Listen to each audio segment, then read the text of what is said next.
sisi Allah Subhanahu wa taala, dengan catatan niatnya harus untuk maksud amal. Jamaah yang mulia, kita bayangkan kalau seandainya kita seorang pegawai negeri, kemudian kita sudah bekerja 35 tahun. Pangkat kita barangkali sudah habis sampai 4E. Macam penghargaan sudah kita terima, kira kita tempel di badan dan kita tempel di baju, tidak akan muat depan dan belakang.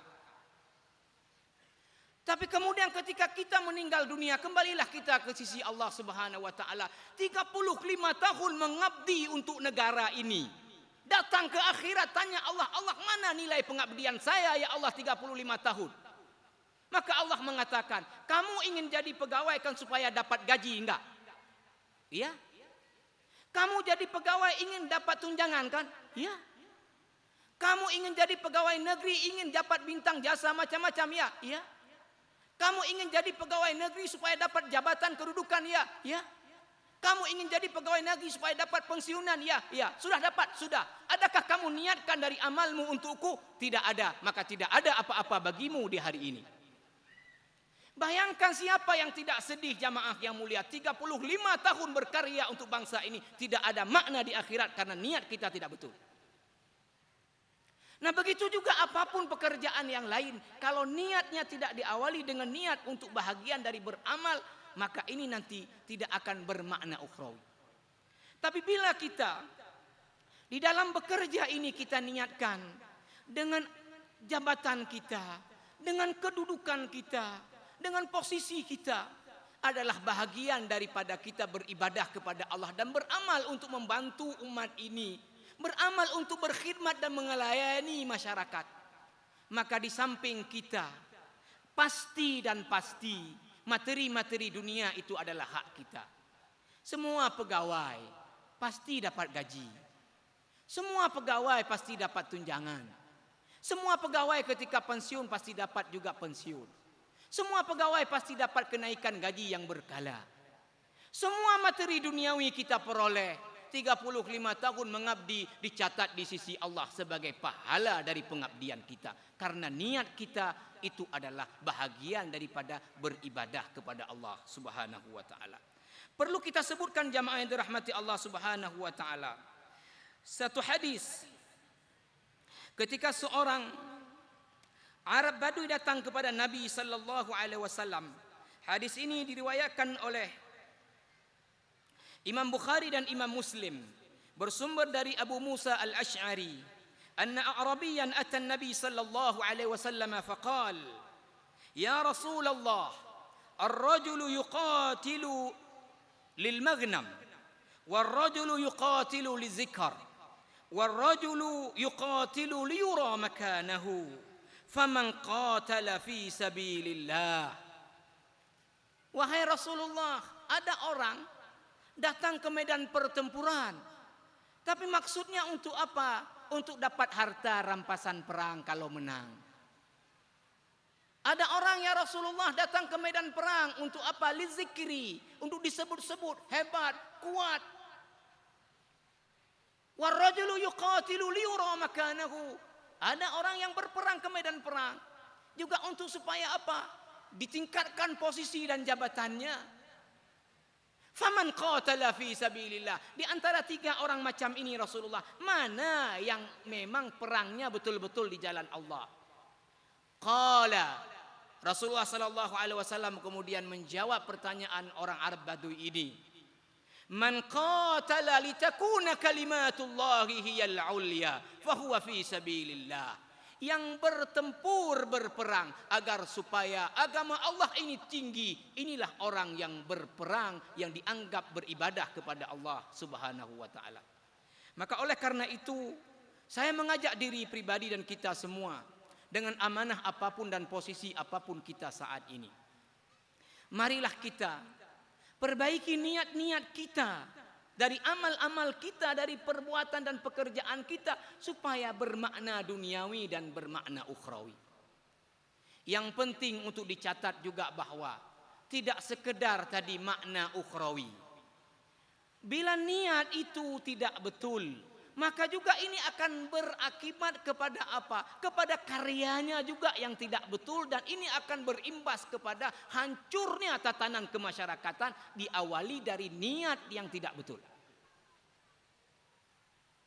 Maka apabila, mohon maaf misalnya, kita ini yang tadi ada amanah untuk mensejahterakan rakyat, kemudian datanglah kita menyusun program apa-apa yang boleh mensejahterakan rakyat.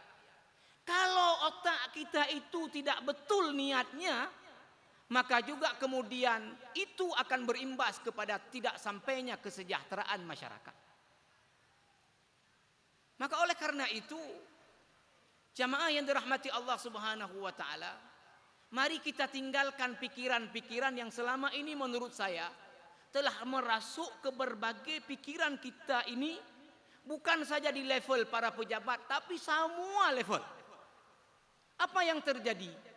Ketika kita mengusulkan anggaran, mengusulkan program, yang ada di pikiran kita adalah apa? Nyan padung kelon menyonya lo usulkan.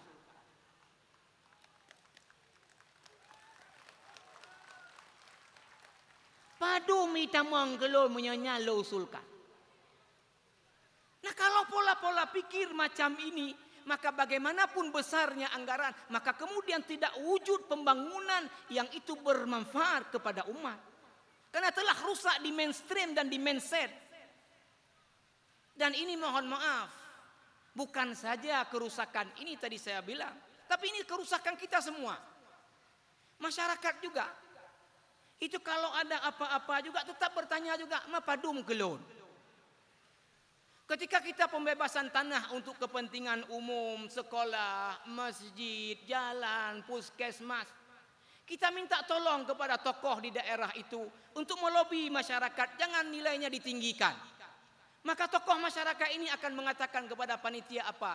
Lon koh lobi padum dema.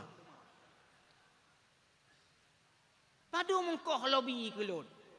Yang lebih parah lagi apa? Orang yang ikut mendengarkan pembicaraan, lon koh dengar padung nama kelon.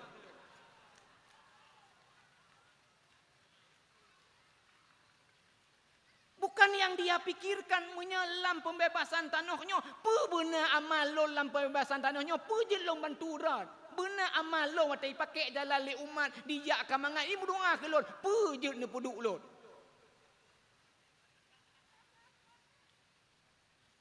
Begitu juga orang-orang yang menyusun program. Kalau saya buat ini bagaimana manfaatnya kepada masyarakat? Apa yang akan dinikmati masyarakat? Bagaimana masyarakat akan gembira kemudian mendoakan untuk kita semua? Nah, mari kita perbaiki niat, dan ini menjadi titik awal Rasulullah membenahi para sahabatnya yang ingin hijrah ke Madinah agar hijrahnya betul bermakna duniawi dan bermakna ukhrawi.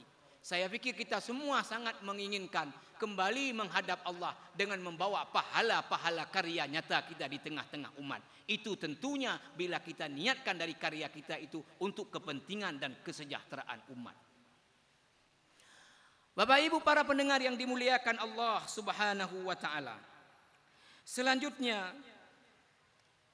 Rasulullah sallallahu alaihi wasallam itu berhijrah dengan para sahabatnya dalam bentuk fisik. Bergerak meninggalkan Mekah menuju Madinah atas perintah Allah. Maka hijrah sampai kapanpun, apalagi kalau kiranya di era seperti kita ini, bahkan setelah kita nanti, era yang disebut oleh Rasulullah dengan asrul fitan, era yang penuh dengan fitnah, yang penuh dengan godaan, maka tentunya hijrah ini kapanpun akan terus perlu dilakukan. Tapi barangkali tidak lagi mesti dalam bentuk fisik. Tapi hijrah yang paling penting dilakukan adalah dalam bentuk hijrah yang non fisik, yang disebut dengan hijrah maknawi. Allah Subhanahu wa taala menggunakan kata hijrah di dalam Al-Quran, di antaranya dalam surah Al-Muddathir ayat 5. Ya ayyuhal muddathir kum fa'anzir wa rabbaka fakabbir wa thiyabaka fatahhir warrujza fahjur. Ada kata warrujza fahjur. Fahjur ila kata hajara yahjuru fahjur. dan dari perbuatan keji kamu tinggalkan perbuatan seperti itu. Rasulullah sallallahu alaihi wasallam menggunakan juga kata hijrah ini untuk makna yang non fisik, yang maknawi tadi. Di dalam beberapa hadis, di antaranya misalnya hadis yang diriwayatkan oleh Imam At-Tabrani bersumber dari Ummu Anas radhiyallahu anha. Ketika Ummu Anas bertanya kepada Rasulullah dan minta nasihat, "Ausini ya Rasulullah." Rasulullah, mohon nasihati saya Rasulullah. Qala, kemudian Rasulullah memberi nasihat. Apa nasihat Rasulullah sallallahu alaihi wasallam kemudian? Kata Rasulullah, "Uhjuril ma'asi. Uhjuril ma'asi fa innaha afdhalul hijrati." Tinggalkan olehmu segala bentuk maksiat. Itulah hijrah yang seafdal-afdalnya hijrah. Wahafidhi 'alal faraidhi fa innaha afdalul jihadi. Kamu jaga kewajiban-kewajibanmu di dalam agama. Itulah merupakan jihad yang paling afdal. Jadi disebut uhjuril ma'asi. Tinggalkan olehmu apapun wahai Ummu Anas bentuk kemaksiatan. Inilah hijrah yang paling afdal. Di dalam satu hadis sahih yang diriwayatkan Imam Bukhari, Rasulullah sallallahu alaihi wasallam juga menjelaskan, al-muslimu man salima al-muslimuna min lisanihi wa yadihi, wal muhajiru man hajara ma nahallahu anhu. Orang muslim itu cirinya adalah orang muslim yang lain terselamatkan dari gangguan lidah dan tangannya. Orang yang muhajirin, yang berhijrah adalah orang yang berhijrah dari apa yang dilarang oleh Allah Subhanahu wa ta'ala. Maka bertitik tolak dari makna hijrah yang maknawi ini, saya pikir kita jadikan momentum peringatan Hijriyah malam ini sebagai momentum kita ini melakukan refleksi, introspeksi. Mari kita semua dengan posisi apapun, dengan kedudukan apapun, mari malam ini mungkin boleh pulang ke rumah nanti malam bangun tahajud, atau boleh tidak tahajud tapi duduklah di tempat yang sepi. Kemudian putar lagi kaset amal-amal kita yang telah lalu. Adakah selama ini perbuatan kita itu penuh dengan kemaksiatan? Ada tidak perbuatan kita yang menyimpang? Ada tidak perilaku kita yang tidak betul? Bila jawabannya adalah ada, maka mari kemudian koreksi dan perbaiki. Tinggalkan semua yang tidak betul, semua yang menyimpang. Pindah dari perilaku seperti itu. Tidak perlu kemudian kita ini saling menyalahkan si ini, saling menyalahkan si itu. Rakyat menyalahkan pemimpin, menyalahkan rakyatnya. Kita ini sesungguhnya semuanya ada salah. Bahkan Rasulullah sallallahu alaihi wasallam menegaskan, kullu bani Adam khatta'un. Semua manusia ini sesungguhnya ada salah, ada keliru. Wa khairul khatta'ina at-tawwabun. Tetapi orang yang paling baik dari yang salah tadi adalah orang yang segera bertaubat, segera berpindah dari perilaku yang tidak betul dan yang menyimpang itu. Maka saya mengajak kita semua yang berhadir pada malam hari ini, coba lihat diri kita. Ada enggak selama ini dengan posisi kita, kedudukan kita, jabatan kita, perbuatan-perbuatan kita yang menyimpang secara norma-norma Allah, bahkan mungkin norma berbangsa dan bernegara? Bila kemudian jawabannya ada, uhjuru, tinggalkan perilaku seperti itu, maka saya sangat berkeyakinan bila kita mau jadikan refleksi momentum Hijriyah ini untuk mengoreksi diri kita ini, adakah tadi saya sebut kita selama ini buat yang menyimpang, buat kemaksiatan, koreksi, tinggalkan seperti itu. Inilah hijrah yang sesungguhnya, kata Rasulullah sallallahu alaihi wasallam kepada Ummu Anas tadi. Inilah hijrah yang sesungguhnya. Mari tinggalkan. perilaku-perilaku yang menyimpang dan perilaku-perilaku yang tidak betul. Bila semua kita ini melihat diri dan mengoreksi diri, maka kemudian akan wujudlah kemudian di mana-mana kebaikan-kebaikan. Karena kita ini telah buat usaha untuk perbaiki diri. Dan jangan sekali-kali, bapak-bapak, ibu-ibu yang mulia, kalau kita dalam review kaset kita yang sudah lalu kita ini hidup dengan berbagai kesalahan, kemaksiatan, kemudian kita merasa bahwa saya kok sehat-sehat saja, saya tambah hebat, saya tambah kaya, saya tambah maju. Jangan pernah berfikir, kata Allah dalam surat Ibrahim ayat 42, bahwa Allah itu lengah tidak tahu dengan kezaliman yang kita buat. Wala tahsabannallaha ghafilan amma ya'maludz zalimun. Ditaukid 2 kali. Jangan pernah, kata Allah, kamu itu menganggap Allah tidak tahu kezaliman yang dibuat orang-orang yang zalim. Jangan kamu pikir Allah itu lengah, tidak tahu si A itu korupsi, si A itu mencuri, si A itu menyimpang, si A itu macam-macam. Bahwa Allah tidak tahu perbuatan orang ini. Innama yuakhiruhum liyaumin tashkhasu fihi al-absar.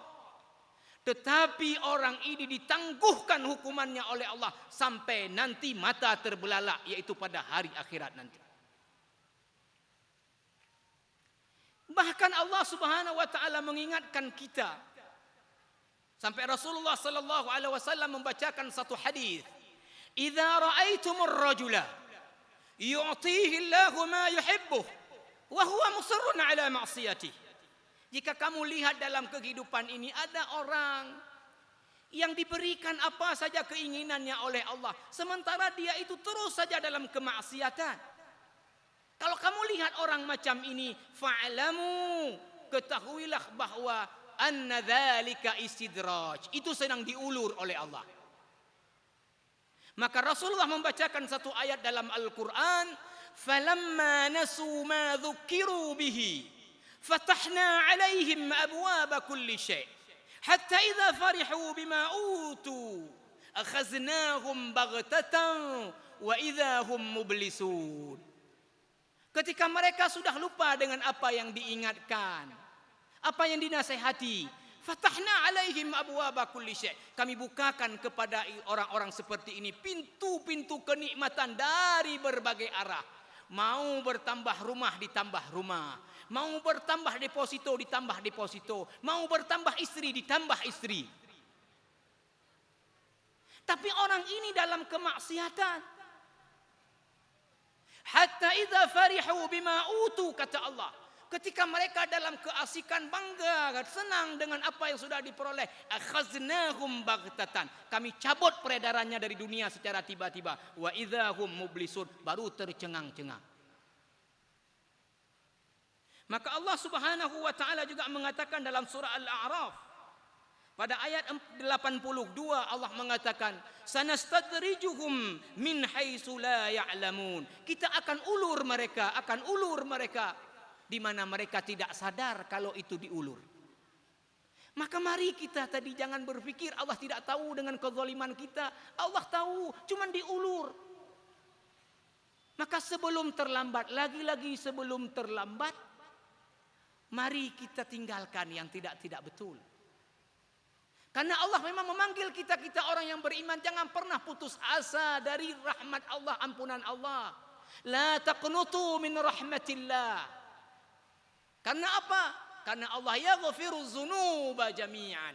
Allah ampuni semua dosa-dosa bila kita bersegera memperbaiki yang tidak betul itu. Bapak Ibu jamaah yang dirahmati Allah Subhanahu wa taala.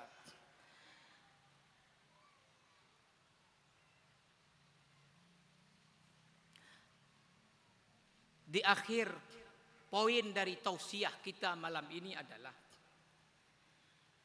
Rasulullah sallallahu alaihi wasallam itu telah berhasil membangun sebuah ukhuwah, persaudaraan antara kaum muhajirin dengan kaum ansar. Yang kemudian ukhuwah inilah yang kemudian menjadi karakter daripada masyarakat yang madani. Dan ini diabadikan oleh Allah di dalam Al-Quran dalam surah Al-Hasyr ayat 9 untuk menjadi cerminan generasi setelah mereka.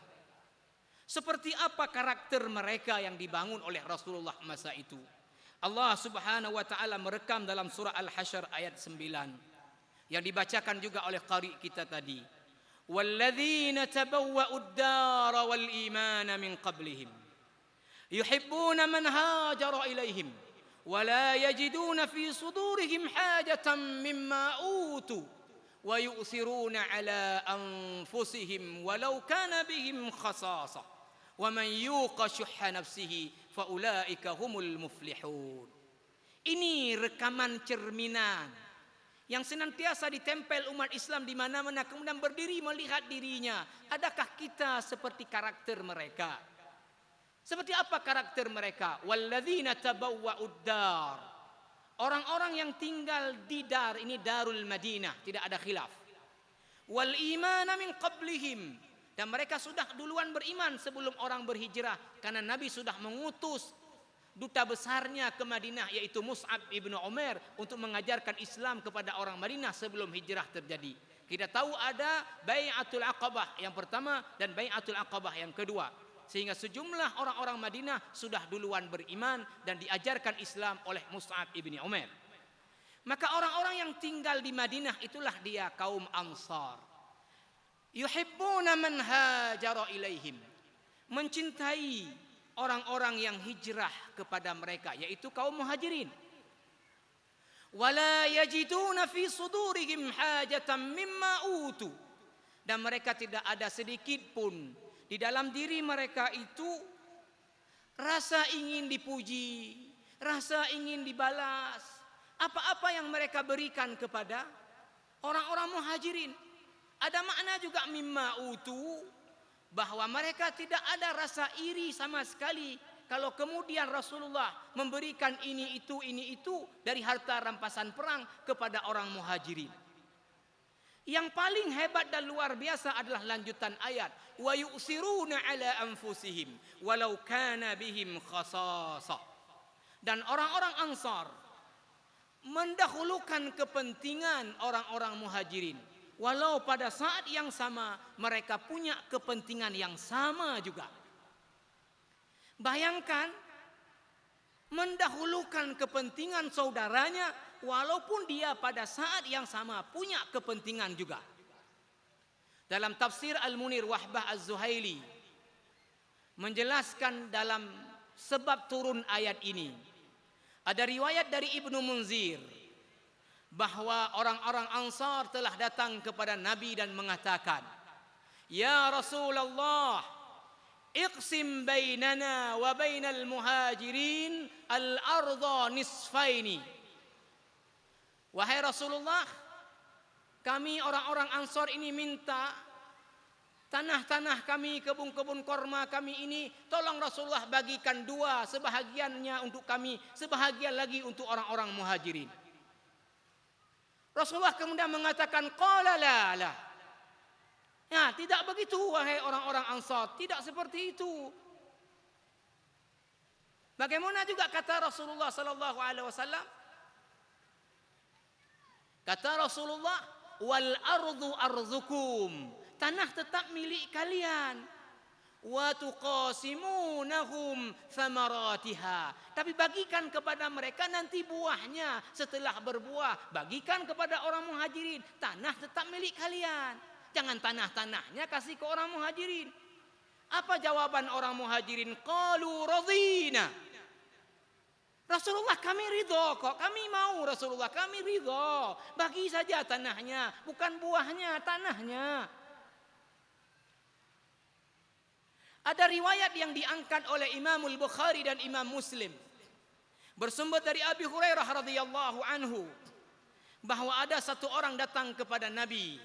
Ja'a rajulun ila Rasulullah sallallahu alaihi wasallam yashtaki. Datang satu orang kepada Nabi mengadu, "Ya Rasulullah, asabanil juhd." Rasulullah, saya ini lapar Rasulullah. Mungkin orang ini sudah lapar betul. sampai berani mengadu kepada Rasulullah. Fa arsala ila nisaihinna falam yajid syai'an minhunna. Nabi kemudian mengutuskan seseorang untuk datang kepada istri-istrinya, tanya apa ada bekal makanan untuk orang yang lapar ini. Setelah orang ini balik, kemudian dinyatakan tidak ada makanan yang tersimpan di rumah-rumah istri Nabi sedikit pun. Maka Rasulullah telah buat kemudian iklan pengumuman. Ini ada satu orang, siapa yang mau terima sebagai tamu makan malam ini di rumahnya. Seorang Ansor telah tunduk tangan, ana ya Rasulullah, saya jamu di rumah saya malam ini Rasulullah. Maka Rasulullah kemudian alhamdulillah mengatakan sudah ada yang jamu. Baliklah orang ini ke rumahnya dan bertanya kepada istrinya, Dek, ada makanan apa di rumah untuk makan malam? Ada tamu Rasulullah malam ini di rumah kita untuk makan malam. Istrinya mengatakan tidak ada bekal apa-apa, hanya cukup untuk makan malam anak kita saja, lain tidak ada.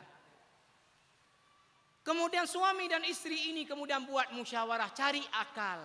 Bagaimana ini bisa diberikan tetap kepada tamu tadi?